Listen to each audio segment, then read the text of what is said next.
Hi guys, நாம இன்னைக்கு இந்த வீடியோல புதுசா தமிழ் டப்ல ரிலீஸ் ஆகிருக்கிற ஒரு கொரியன் ஸ்பை ஆக்ஷன் த்ரில்லர் படமான ஹியூமன் மூவியோட ரிவ்யூ தான் பார்க்க போறோம். அதுக்கு முன்னாடி இந்த மாதிரி புதுசா வரக்கூடிய Tamil dubbed Korean movies and series பத்தி நான் தெரிஞ்சுக்க இந்த வீடியோக்கு ஒரு லைக் போட்டுட்டு நம்மளோட சேனலையும் சப்ஸ்கிரைப் பண்ணி வச்சுக்கோங்க. சரி, இப்போ வந்து வீடியோக்குள்ள போலாம். வெப் லெவல் 2026ல சவுத் கொரியால ரிலீஸ் ஆன ஒரு பக்கா ஆக்ஷன் மூவி தான் ஹியூமன். இதுக்கு IMDbல 6.5 ரேட்டிங்ஸ் கொடுத்திருக்காங்க. அண்ட் இது இப்போ தமிழ் டப்ல நெட்ஃபிளிக்ஸ்ல அவைலபிளா இருக்கு. இதோட ஸ்டோரி லைன் என்ன அப்படின்னா, ரஷ்யாவுக்கு இல்லீகலா கொரியாவை சேர்ந்த பொண்ணுங்களும் அதிகமான போதை தரக்கூடிய மோசமான போதைப் பொருட்களும் கடத்தப்படுது.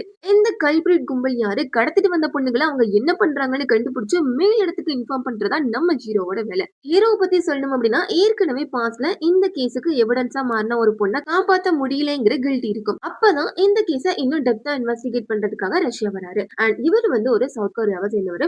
இந்த பக்கம் பார்டர்ல காணாம போனவங்களை பத்தின இன்வெஸ்டிகேஷனுக்காக நார்த் கொரியன் ஆபீசர் ரஷ்யால நார்த் கொரியன் டீமோட ஒர்க் பண்றாரு. இப்படி இருக்க நம்ம ஹீரோக்கு அடுத்த எவிடன்ஸா ஒரு நார்த் கொரியன் பொண்ணு மாறான்.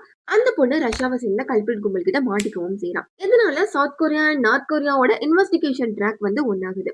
எவிடன்ஸ் கலெக்ட் பண்ணி இன்ஃபர்மேஷன் மட்டும் கொடுக்க வந்தா நம்ம ஹீரோவோட நெக்ஸ்ட் மூவ் என்ன, மாட்டிக்கிட்ட அந்த பொண்ணை காப்பாத்தினாரா, நார்த் கொரியன் ஆபீசருக்கும் அந்த பொண்ணுக்கும் என்ன சம்பந்தம், இந்த பொண்ணு மாதிரியே இன்னும் எத்தனை பொண்ணுங்களை கடத்தினாங்க, அவங்க எல்லாருக்கும் என்னாச்சு, இந்த கேஸை சால்வ் பண்ணி ஒரு முற்றுப்புள்ளி வச்சாங்களா இல்லையா அப்படிங்கறதா இந்த மூவியோட ஹோல் ஸ்டோரி. இதுல இன்வெஸ்டிகேஷன், ஆக்ஷன், ஃபைட் சீக்வன்ஸ் எல்லாமே சூப்பரா இருக்கும். பட் ஸ்டோரி லைன் இன்னும் கொஞ்சம் பெட்டரா இருந்தா நல்லா இருக்கும் அப்படின்னு தோணுச்சு. அண்ட் ரொம்ப சூப்பரான மூவி அப்படின்னு சொல்ல முடியலனா கூட ஒன் டைம் வாட்சிங்க்கு ஒரு தமிழ் அப்படின்னே சொல்லிக்கலாம். சோ இந்த மூவி வந்து ஓவராலா 2 hours வரைக்கும் வருது. நீங்க இந்த இன்வெஸ்டிகேஷன் ஆக்ஷன் ஜோனர்ல ஒரு மூவி பார்க்கணும் அப்படின்னு நினைச்சீங்கன்னா இந்த மூவியை நீங்க கண்டிப்பா ட்ரை பண்ணி பாருங்க. அண்ட் இந்த மாதிரி இன்னொரு இன்ட்ரெஸ்டிங்கான அப்டேட்டோட நெக்ஸ்ட் வீடியோல மீட் பண்றேன். டாடா, பாய்.